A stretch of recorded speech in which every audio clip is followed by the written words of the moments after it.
Hello guys, welcome back to the vlog. So ಇವತ್ತಿನ ವ್ಲಾಗ್ಗೆ ನಿಮ್ಮೆಲ್ಲರಿಗೂ ವೆಲ್ಕಮ್.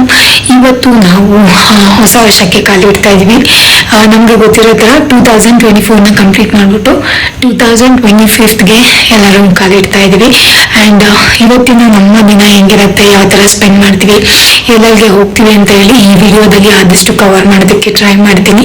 ಎಲ್ಲರಿಗೂ once again happy new year. ಎಲ್ಲರ ಒಂದು ವರ್ಷ ವಂಡರ್ಫುಲ್ ಆಗಿರಲಿ. 2025 ತುಂಬ ಕಲರ್ಫುಲ್ ಆಗಿರಲಿ, ಡ್ರೀಮ್ ಕಮ್ ಟ್ರೂ ಆಗಲಿ, ನಿಮ್ಮ ವಿಷಸ್ ಎಲ್ಲ ಏನಿರುತ್ತೆ ಅದೆಲ್ಲ ಫುಲ್ಫಿಲ್ ಆಗಲಿ. And I wonderful year ahead. And ಯಾರಿಗೆಲ್ಲ ಟ್ರಾವೆಲ್ ಮಾಡೋಕ್ಕೆ ಇಷ್ಟ, ಯಾರಿಗೆಲ್ಲ ಏನೇನು ಮಾಡಬೇಕಂತ ಅಂದ್ಕೊಂಡಿದ್ದೀರಾ, ಅಚೀವ್ ಮಾಡಬೇಕು, ಏನಾದರೂ ಸ್ಕಿಲ್ಸ್ ಡೆವಲಪ್ ಮಾಡ್ಕೋಬೇಕು ಅಂತೆಲ್ಲ ಅಂದ್ಕೊಂಡಿದ್ದೀರಾ, ಸೊ ಎಲ್ಲ ವಿಷಸ್ಸು ಫುಲ್ಫಿಲ್ ಆಗಿ ನನ್ನ ಕಡೆಯಿಂದ. ಆ್ಯಂಡ್ ಇವಾಗೆಲ್ಲ ಯೂಟ್ಯೂಬರ್ಸ್ ಇದ್ದಾರೆ, ಎಸ್ಪೆಷಲಿ ಎಲ್ಲರ ಚಾನಲ್ನು ಗ್ರೋತ್ ಆಗಲಿ, ಎಲ್ಲರಿಗೂ ಒಳ್ಳೆ ಸಿಗಲಿ, ದೇವರ ಆಶೀರ್ವಾದ ಎಲ್ಲ ಯಾವಾಗಲೂ ನಿಮ್ಮ ಮನೆಯ ಮೇಲೆ, ಮಕ್ಕಳು, ಫ್ಯಾಮಿಲಿ ನಿಮ್ಮ ಮೇಲೆ ಇರಲಿ ಅಂತ ಬೇಡ್ಕೊಂಡ್ಬಿಟ್ಟು ನಾನು ವ್ಲಾಗ್ನ ಕಂಟಿನ್ಯೂ ಮಾಡ್ತಿದ್ದೀನಿ. ಸೊ ಬನ್ನಿ, ತಡೆ ಮಾಡಿದೆ ವ್ಲಾಗಲ್ಲಿ ಜಾಯ್ನ್ ಆಗಿ ಇವತ್ತು ನನ್ನ ದಿನ ಹೆಂಗಿರುತ್ತೆ ಅಂತ ಹೇಳಿ ನೋಡಿ. ಅಂತೂ 2025 ಬಂದೇ ಬಿಡ್ತು. ಹೊಸ ವರ್ಷಕ್ಕೆ ಹೊಸದಾಗಿ ಕಾಲಿಡ್ತಾ ಇದ್ದೀವಿ. ನೈಟ್ 12 o'clock ಆದ ತಕ್ಷಣವೇ ನಾವು ಮನೇಲಿ ಪೂಜೆ ಮಾಡಿದ್ವಿ. ಅಂದರೆ ನೈಟ್ ಟೈಮಲ್ಲೇ ನಾವು ದೀಪ ಹಚ್ಬಿಡ್ತೀವಿ ಮತ್ತು ಮಂಗಳಾರತಿ ಕೂಡ ಮಾಡಿಬಿಡ್ತೀವಿ. ಇದು ಪ್ರತಿ ಇಯರು ಹಿಂಗೆ ನಡ್ಕೊಂಡು ಬರ್ತಾ ಇದೆ. ಬೆಳಗ್ಗೆ ಎದ್ದು ನಾವು ದೇವರಿಗೆ ಪ್ರಸಾದ ಮಾಡೋದಕ್ಕೆ ಅಂತ ಹೇಳಿ ಪೈನಾಪಲ್ ಕೇಸರಿ ಬಾತ್ ಮಾಡೋಣ ಅಂತೇಳಿ ಅಂದ್ಕೊಳ್ತಾ ಇದ್ದೀನಿ. ನಾನು ಪೈನಾಪಲ್ ಕೇಸರಿ ಬಾತ್ನ ಫಸ್ಟ್ ಟೈಮ್ ಟ್ರೈ ಮಾಡ್ತಿರೋದು. ನಾನು ಯೂಶ್ವಲಿ ಸಾದಾ ಕೇಸರಿ ಬಾತ್ ಮಾಡ್ತಾ ಇದ್ದೆ, ಪ್ಲೇನ್ ಕೇಸರಿ ಬಾತ್.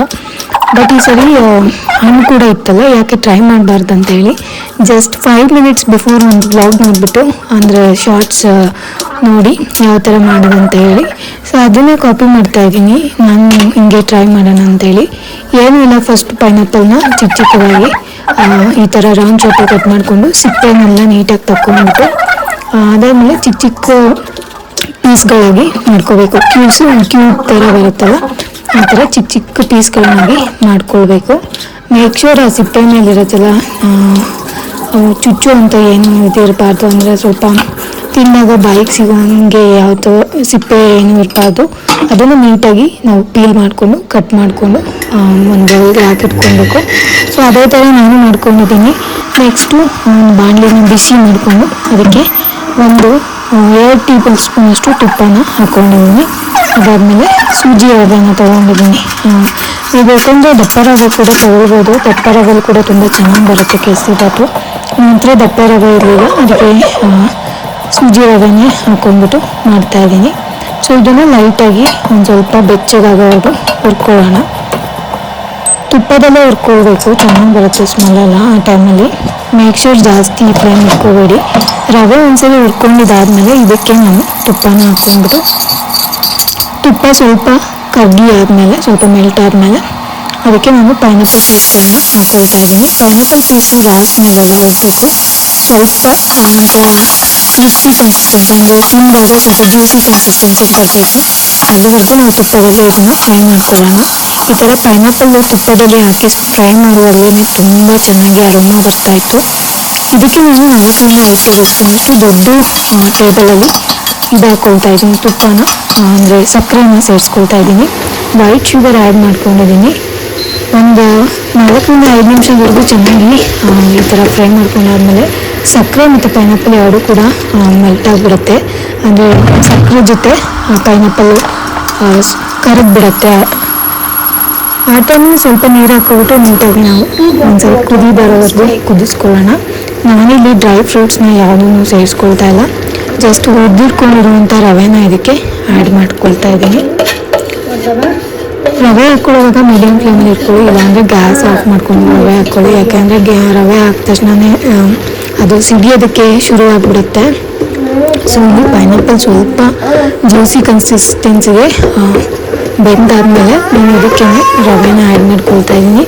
ನಾನು ಫಸ್ಟ್ ಟೈಮ್ ಮಾಡ್ಕೊಳ್ತಾ ಇದ್ದೀನಿ, ನನಗೂ ಅಷ್ಟು ನೀಟಾಗಿ ಬರ್ತಾ ಇಲ್ಲ, ಬಟ್ ಆದರೂ ಪ್ರಸಾದಕ್ಕೆ ಅಂತೇಳಿ ಮಾಡ್ಕೊಳ್ತಾ ಇದ್ದೀನಿ. ಇವಾಗ ಸ್ವಲ್ಪ ನೀರು ಕಮ್ಮಿ ಆಗಿತ್ತು ಅಂತೇಳಿ ಸ್ವಲ್ಪ ನೀರನ್ನು ಆ್ಯಡ್ ಮಾಡಿಕೊಂಡು ನೀಟಾಗಿ ಒಂದ್ಸರಿ ಮಿಕ್ಸ್ ಮಾಡಿಕೊಂಡೆ.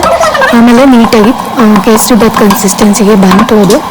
ಲಾಸ್ಟಲ್ಲಿ ನಾನು ಲಿಡ್ ಕ್ಲೋಸ್ ಮಾಡಿ ಒಂದು 2-3 ನಿಮಿಷ ಬಿಟ್ಟಿದ್ದೆ ಅದು ಎಲ್ಲ ಹಿಂಕೊಳ್ಳಿ ಅಂತ. ಅದಾದಮೇಲೆ ನಾನು ಇದಕ್ಕೆ ತುಪ್ಪನ ಆ್ಯಡ್ ಮಾಡಿಕೊಂಡು ಎಲ್ಲ ಮಿಕ್ಸ್ ಮಾಡಿಕೊಂಡೆ. ಸೊ ಫೈನಲಾಗಿ ಒಂದು ಬೆಳ್ಳಿ ಬಟ್ಲಲ್ಲಿ ನಾನು ಮಾಡ್ಕೊಂಡು ಇಟ್ಕೊಂಡಿದ್ದಂಥ ಪೈನಾಪಲ್ ಕೇಸರಿ ಬಾತನ್ನು ಹಾಕಿ ಇಟ್ಬಿಟ್ಟು ದೇವ್ರ ಮುಂದೆ ನೈವೇದ್ಯಕ್ಕೆ ಅಂತ ಇಡ್ತಾಯಿದ್ದೀನಿ. ನಾನಿವತ್ತು ಸ್ನಾನ ಎಲ್ಲ ಮಾಡೋದು ತುಂಬ ಲೇಟ್ ಆಗೋಯ್ತು, ಇನ್ನು ಪಾಪನೂ ಇದ್ಲು ಅಂತೇಳಿ ಹಸ್ಬೆಂಡ್ ಎಲ್ಲ ಸ್ನಾನ ಎಲ್ಲ ಮಾಡಿಕೊಂಡು ಅವರೇನೆ ದೇವರಿಗೆ ಕೂಡ ಇದು ಪ್ರಸಾದ ಎಲ್ಲ ಇಟ್ಟರು. ಇನ್ನು ಮಾರ್ನಿಂಗ್ ಬ್ರೇಕ್ಫಾಸ್ಟ್ಗೆ ಅಂತೇಳಿ ದೋಸೆನ ಮುಟ್ಟಿಸ್ಕೊಂಡ್ವಿ. ಆಮೇಲೆ ದೇವಸ್ಥಾನಕ್ಕೆ ಹೋಗಿ ಬರೋಣ ಅಂತ ಹೇಳಿ ಮನೆ ಹತ್ರನೇ ಇದ್ದಂಥ ಲಕ್ಷ್ಮೀ ನರಸಿಂಹ ಸ್ವಾಮಿ ದೇವಸ್ಥಾನಕ್ಕೆ ನಾವು ಇವತ್ತು ಹೋಗಿ ಬಂದ್ವಿ. ನ್ಯೂ ಇಯರ್ ಆಗಿರೋದ್ರಿಂದ ತುಂಬ ಜನಗಳೆಲ್ಲ ಇದ್ದರು ಅಲ್ಲಿ. ಆ್ಯಂಡ್ ಎಲ್ಲರೂ ಆಶೀರ್ವಾದ ತಗೊಳಕ್ಕೆ ಬಂದಿದ್ರು. ಅರ್ಚನೆ ಕೂಡ ಮುಗಿಸ್ಕೊಳ್ತಾ ಇದ್ರು. ತುಂಬಾ ರಶ್ ಇತ್ತು ದೇವಸ್ಥಾನ. ಇಲ್ಲಿ ಶ್ರೀರಾಮ ಮತ್ತು ಲಕ್ಷ್ಮಣ ಸೀತೆ ಅವರ ಒಂದು ದೇವಸ್ಥಾನ ಕೂಡ ಇತ್ತು. ಸೊ ಅಲ್ಲೇ ಹೋಗ್ಬಿಟ್ಟು ಅಲ್ಲೇ ಪ್ರಸಾದ ಎಲ್ಲ ತಗೊಂಡು ಮಂಗಳಾರತಿ ಎಲ್ಲ ಅರ್ಚನೆ ಎಲ್ಲ ಮುಗಿಸ್ಕೊಂಡು ಬಂದ್ವಿ. ನೆಕ್ಸ್ಟು ಅದೇನೋ ಊಟಕ್ಕೆ ಅಂತ ಹೇಳಿ ನಾನು ಈರುಳ್ಳಿ ಇದು ಬರುತ್ತಲ್ಲ ಬಜ್ಜಿ ಥರ ಮಾಡ್ತಾರಲ್ಲ, ಈ ಬೇಕ್ರಿಗಳಲ್ಲೆಲ್ಲ ಕೊಡ್ತಾರೆ. ಸೊ ಈಸಿಯಾಗಿ ಸಿಗುತ್ತೆ. ನನಗಂತೂ ತುಂಬ ಇಷ್ಟ. ಸೊ ಅದನ್ನು ಮಾಡ್ಕೊಳ್ಳೋಣ ಅಂತ ತುಂಬ ದಿನದಿಂದ ನಾನು ಪ್ಲ್ಯಾನ್ ಮಾಡ್ತಾಯಿದ್ದೆ. ಇವತ್ತು ನ್ಯೂ ಇಯರ್ ದಿನ ಮಾಡಿಬಿಡೋಣ ಮಧ್ಯಾಹ್ನ ಊಟಕ್ಕೆ ಅಂತ ಹೇಳಿ ಟೆಂಪಲಲ್ಲಿ ಹೋಗಿ ಬರುವಾಗಲೇ ಪ್ಲ್ಯಾನ್ ಮಾಡಿಕೊಂಡು ಬಂದು ಸೊ ಅದೇ ಥರ ಪ್ರಿಪೇರ್ ಮಾಡಿಕೊಂಡೆ. ರೆಸಿಪಿ ನಾನು ರೆಕಾರ್ಡ್ ಮಾಡಿಲ್ಲ, ಸ್ವಲ್ಪ ಬಿಸಿ ಇದೆ ಅಂದರೆ ಮಾಡೋಕ್ಕಾಗಿಲ್ಲ ಅಂತ ಹೇಳಿ. ಸೊ ಹಾಗಾಗಿ ನಾನು ಜಸ್ಟ್ ಡೈರೆಕ್ಟಾಗಿ ಮಾಡ್ತಿರೋದನ್ನೇ ತೋರಿಸ್ತಿದ್ದೀನಿ.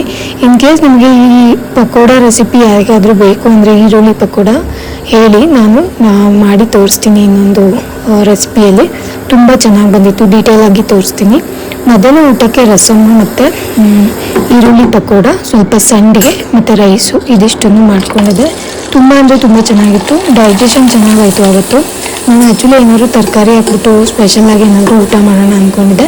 ನನ್ನ ಹಸ್ಬೆಂಡ್ ನೈಟ್ ಇನ್ನೇನು ಹೊರಗಡೆ ಹೋಗ್ತೀವಿ, ಸೊ ಲೈಟಾಗಿ ಏನಾದರೂ ಮಾಡು ಸಾಕು, ತುಂಬ ಜಾಸ್ತಿ ಆದರೆ ತಿನ್ನೋಕ್ಕಾಗಲ್ಲ ನೈಟು ಅಂತ ಹೇಳಿದ್ರು. ಹಾಗಾಗಿ ಡೈಜೆಷನ್ ಕೂಡ ಆಗಬೇಕು ಅಂತ ಹೇಳಿ ರಸಮ್ಮೆ ಮಾಡಿಬಿಟ್ಟೆ. ಚೆನ್ನಾಗಿರುತ್ತೆ ಪಕೋಡ ಜೊತೆ ಸ್ವಲ್ಪ ಹಪ್ಪಳ, ರಸಮ್ಮು, ರೈಸು, ಸ್ವಲ್ಪ ತುಪ್ಪ ಎಲ್ಲ ಹಾಕ್ಕೊಂಡು ತಿಂದ್ಬಿಟ್ರೆ. ರಸಮ್ ಒಂದು ಟೊಮೊಟೊ ರಸಮ್ ಮಾಡಿದ್ದೆ. ಮೆಣಸು, ಜೀರಿಗೆ, ಕರಿಬೇವಿನ ಸೊಪ್ಪು, ಕೊತ್ತಂಬರಿ ಸೊಪ್ಪು ಎಲ್ಲ ಹಾಕಿ ತುಂಬ ವ್ಲಾಗ್ಗಳಲ್ಲಿ ನಾನು ಟೊಮೊಟೊ ರಸಮ್ ಮಾಡೋದು ಹೆಂಗೆ ಅಂತೇಳಿ ತೋರಿಸ್ಕೊಟ್ಟಿದ್ದೀನಿ. ಇನ್ ಕೇಸ್ ನಿಮಗೂ ಬೇಕು ಅಂದರೆ ಒಂದ್ಸರಿ ನನ್ನ ಓಲ್ಡ್ ವ್ಲಾಗ್ಸ್ನ ಚೆಕ್ ಮಾಡಿ. ಇಲ್ಲಾಂದರೆ ನಾನು ಅಪ್ಕಮಿಂಗ್ ವ್ಲಾಗಲ್ಲಿ ಅದನ್ನು ಮತ್ತು ಪಕೋಡ ಎರಡನ್ನೂ ಡೀಟೇಲಾಗಿ ತೋರಿಸ್ಕೊಡ್ತೀನಿ ನಿಮಗೆ. ಸೊ ಇಲ್ಲಿ ಒಂದೊಂದು ಹಪ್ಪಳನೂ ಕೂಡ ಅಂದರೆ ಸಂಡಿಗೆ, ಇದು ಚಿಕ್ಕ ಸಂಡಿಗೆ ಇರುತ್ತಲ್ಲ ಅದನ್ನು ಕರ್ಕೊಂಡ್ಬಿಟ್ಟು ಊಟದ ಜೊತೆ ಸರ್ವ್ ಮಾಡೋಣ ಅಂತ ಹೇಳಿ ಎಲ್ಲ ಎತ್ತಿಟ್ಕೊಳ್ತಾ ಇದ್ದೀನಿ. ದೇವಸ್ಥಾನಕ್ಕೆ ಹೋಗಿ ಬಂದಿರೋದ್ರಿಂದ ಊಟ ಮಾಡೋದು ಸ್ವಲ್ಪ ಲೇಟ್ ಆಗೋಯಿತು. 2:30, 3 o'clock ಆಗಿಬಿಟ್ಟಿತ್ತು. ಬೆಳಗ್ಗೆ ಎಷ್ಟೇ ಬೇಗ ಕೆಲಸ ಮುಗಿಸ್ಕೊಂಡ್ರು ಕೂಡ ಈ ಥರ ಟೈಮಲ್ಲಿ ಬೇಗ ಆಗೋದೇ ಇಲ್ಲ. ಸೊ ಇಲ್ಲಿ ಪಕೋಡ, ರಸಮ್ಮು ಮತ್ತು ರೈಸು ಎಲ್ಲದೂ ಕೂಡ ರೆಡಿಯಾಗಿದೆ. ಇನ್ನು ನಾವು ನೈಟ್ ಊಟಕ್ಕೆ ಅಂತ ಹೇಳಿ ಹೊರಗಡೆ ಬಂದಿದ್ವಿ. ಇವತ್ತು ಏನಾದರೂ ನಾನ್ ವೆಜ್ ತಿನ್ನೋಣ ಅಂತ ಹೇಳಿ. ಸೊ ಪಾಪ ಬಂದು ಸ್ಟ್ರಾಬೆರಿ ಬಬಲ್ ಮಿಲ್ಕ್ ಏನೋ ಆರ್ಡ್ರ್ ಮಾಡ್ಕೊಂಡಿದ್ದಾಳೆ. ಆ್ಯಂಡ್ ನಾವು ಬಂದುಬಿಟ್ಟು ಒಂದು ಚಿಕನ್ ಇದಿರುತ್ತಲ್ಲ, ಸ್ಟಾರ್ಟರ್ಸ್ ಇರುತ್ತಲ್ಲ, ಅದ್ರದ್ದು ಒಂದು ಪ್ಲೇಟ್ನ ಆರ್ಡ್ರ್ ಮಾಡ್ಕೊಂಡಿದ್ವಿ. ಜೊತೆಲಿ ಒಂದು ಚಿಕ್ಕ ಪೂರಿ ಕೂಡ ಕೊಟ್ಟಿದ್ರು, ಅಂದರೆ ರೋಟಿ ಥರ. ಅದು ಕೂಡ ತುಂಬ ಟೇಸ್ಟಿಯಾಗಿತ್ತು. ಇಲ್ಲಿರೋ ಎಲ್ಲ ಐಟಮ್ಸು ತುಂಬ ಚೆನ್ನಾಗಿತ್ತು. ಆ್ಯಂಡ್ ನೆಕ್ಸ್ಟ್ ಬಂದು ನಾವು ಕಬಾಬ್ನ ಆರ್ಡ್ರ್ ಮಾಡ್ಕೊಂಡಿದ್ವಿ. ಸೊ ಇದು ಬಂದು ಇಲ್ಲಿ ಸಿಗ್ನೇಚರ್ ಡಿಶ್ಶು, ತುಂಬ ಚೆನ್ನಾಗಿರುತ್ತೆ. ಸೊ ಎಲ್ಲರೂ ತುಂಬ ಟ್ರೈ ಮಾಡ್ತಾರೆ ಇಲ್ಲಿ ಕಬಾಬ್ನ. ಹಾಗಾಗಿ ಕಬಾಬ್ ಕೂಡ ಆರ್ಡ್ರ್ ಮಾಡ್ಕೊಂಡಿದ್ವಿ. ದೆನ್ ಬಟರ್ ಪರೋಟ, ಇದು ತುಂಬ ಚೆನ್ನಾಗಿತ್ತು. ಮೇಲ್ಗಡೆ ಎಲ್ಲ ಸ್ವಲ್ಪ ಗ್ರೇಟೆಡ್ ಕ್ಯಾರೆಟ್, ಕೊತ್ತಂಬರಿ ಸೊಪ್ಪು, ತುಪ್ಪ, ಎಳ್ಳು ಎಲ್ಲ ಹಾಕ್ಬಿಟ್ಟು ಚೆನ್ನಾಗಿ ಕೋಟಿಂಗ್ ಮಾಡಿಬಿಟ್ಟು ಕೊಟ್ಟಿದ್ರು. ಅದ್ರ ಜೊತೆ ಪೆಪ್ಪರ್ ಚಿಕನ್ ಮಸಾಲ ತೊಗೊಂಡಿದ್ವಿ. ಸೊ ಗೈಸ್, ಇದಾಗಿತ್ತು ಇವತ್ತಿನ ಒಂದು ಬ್ಲಾಗ್. ಹೊಸ ವರ್ಷ, ಹೊಸ ಹೋಪ್ಸ್ ಮತ್ತು ಹೊಸ ಭರವಸೆ ಜೊತೆ ಶುರು ಮಾಡ್ತಾ ಇದ್ದೀನಿ. ಐ ಹೋಪ್ ಮುಂದೆ ಕೂಡ ಇದೇ ಥರ ಹೊಸ ವರ್ಷದ ಮೊದಲನೇ ದಿನ ಒಳ್ಳೆ ರೀತಿಯಲ್ಲಿ ಸ್ಪೆಂಡ್ ಆಯಿತು ಅಂತ ಅಂದ್ಕೊಂಡಿದ್ದೀನಿ. ಆ್ಯಂಡ್ ಎಲ್ಲರಿಗೂ ಒಂದೊಂದ್ಸಲಿ ಒಳ್ಳೆಯದಾಗಲಿ. ಕಷ್ಟಗಳು ಕೊಡಬೇಡ ಅಂತ ಕೇಳ್ಕೊಳಕ್ಕಾಗಲ್ಲ. ಕಷ್ಟಗಳು ಬಂದರೂ ಕೂಡ ದೇವ್ರ ಹತ್ರ ಅದನ್ನು ಬ್ಯಾಲೆನ್ಸ್ ಮಾಡ್ಕೊಂಡು ಹೋಗೋ ಶಕ್ತಿನ ಕೊಡು. ಆದಷ್ಟು ನೆಗೆಟಿವ್ ಜನದಿಂದ ದೂರನೇ ಇಟ್ಬಿಟ್ಟು ಒಳ್ಳೆ ಜನರನ್ನು ಸುತ್ತಮುತ್ತ ಇಡಪ್ಪ ಅಂತ ಹೇಳಿ ಪ್ರೇಯರ್ ಮಾಡ್ಕೊಳ್ಳೋದು ಒಂದೇ ನಮ್ಮ ಕೈಯಲ್ಲಿರೋದು. ಆದಷ್ಟು ಪಾಸಿಟಿವ್ ಏನು ಪಾಸಿಟಿವಿಟಿ ಇರುತ್ತಲ್ಲ ಅದನ್ನೇ ಸ್ಪ್ರೆಡ್ ಮಾಡೋಣ ಅಲ್ವಾ. ಸೊ ಗೈಸ್, ಮತ್ತೆ ಮುಂದಿನ ಬ್ಲಾಗಲ್ಲಿ ಸಿಗ್ತೀನಿ. Until that keep watching Nishu's corner. Thank you for watching.